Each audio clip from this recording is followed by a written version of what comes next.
Halo, jumpa lagi dengan channel Soekarno Karno, channel yang menginformasikan hal-hal yang sederhana yang ada di sekitar kita menjadi luar biasa karena tahu ilmunya. Gimana kabar teman-teman? Saya doakan dalam keadaan sehat selalu, karena ingat, emas dan permata akan kalah nilainya dengan kesehatan kita ya. Kali ini saya akan berbagi informasi yang cukup menarik, yaitu tentang 5 penyebab dari penyakit migrain yang harus kita ketahui dan waspadai. Perlu kita ketahui, penyakit migrain ini sampai saat ini masih belum dipastikan penyebabnya ya. Namun dalam banyak kasus migrain diketahui kadar zat kimia di dalam otak yang disebut dengan serotonin menurun. Dan kondisi ini diduga menjadi penyebab salah satu saraf otak melepaskan zat kimia yang menuju ke lapisan otak luar, sehingga menimbulkan nyeri ya. Orang yang sering mengalami migrain mungkin sudah hafal dengan gejala yang dirasakan saat sakit kepala sebelah menyerang kita. Namun belum tentu mereka tahu apa yang menjadi penyebab dari migrain itu ya. Itulah sebabnya mengetahui penyebab migrain bisa membantu penderitanya melakukan berbagai macam hal untuk mencegahnya di masa yang akan datang. Nah, berikut ini saya akan menjelaskan beberapa dari penyebab penyakit migrain yang harus kita ketahui dan kita waspadai ya. Penyebab yang pertama dari penyakit migrain yang sering kita derita adalah perubahan pola tidur yang kita lakukan. Jam tidur yang tidak teratur dan selalu berubah-ubah bisa menjadi penyebab migrain yang dirasakan selama ini ya. Namun tidur terlalu lama juga bisa menjadi penyebab migrain datang tiba-tiba. Karena itu mulailah dari aktivitas fisik yang ringan dahulu agar tubuh terbiasa dengan kebiasaan itu ya. Artinya adalah mulai sekarang kita harus terbiasa mengatur pola tidur kita sesuai dengan jam yang kita tentukan.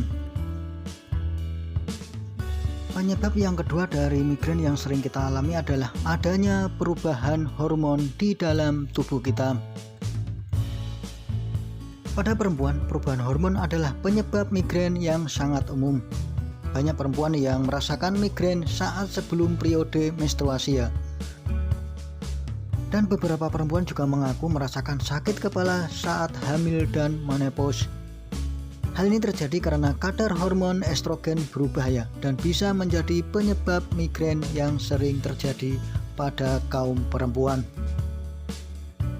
Penyebab umum yang ketiga dari penyakit migrain yang sering kita derita adalah stres ya. Perlu kita ketahui ya, stres ini terbagi dalam dua bentuk, yaitu fisik dan mental.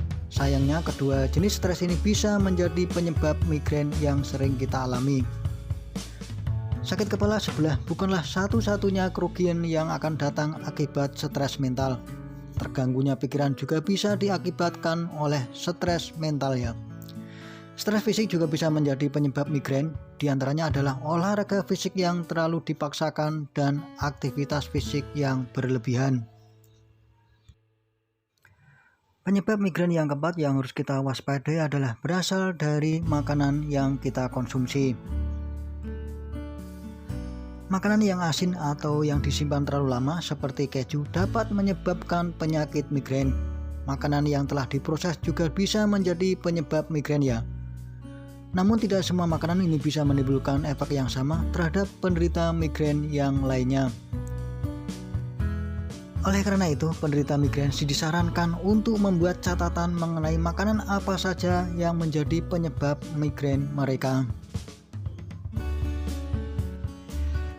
Penyebab terakhir yang bisa menimbulkan migrain yang menyerang kita adalah ada dalam minuman beralkohol. Alkohol, terutama bir dan anggur merah, adalah penyebab migrain yang harus segera dihindari ya. Beberapa kandungan seperti tiramin, polisetilin, histamin, sulfit, hingga fenol dan flavonoid disebut sebagai komponen yang bertanggung jawab menjadi pemicu migrain yang sering kita alami. Itulah beberapa masalah atau penyebab dari migrain yang harus kita ketahui dan kita waspadai. Kita harus juga mengontrol stres, tidur secara teratur, hingga mengonsumsi makanan sehat juga bisa menjadi penangkal migrain yang luar biasa. Dan jika dibiarkan terlalu lama, bisa-bisa menjadi migrain. Ini bisa menyebabkan kondisi yang lebih parah lagi dan menyiksa kita ya. Mungkin ini dulu yang bisa saya sampaikan. Bila ada kekurangannya saya minta maaf, dan bila ada pertanyaan mengenai migrain silahkan tulis di kolom komentar saya. Sekian, terima kasih dan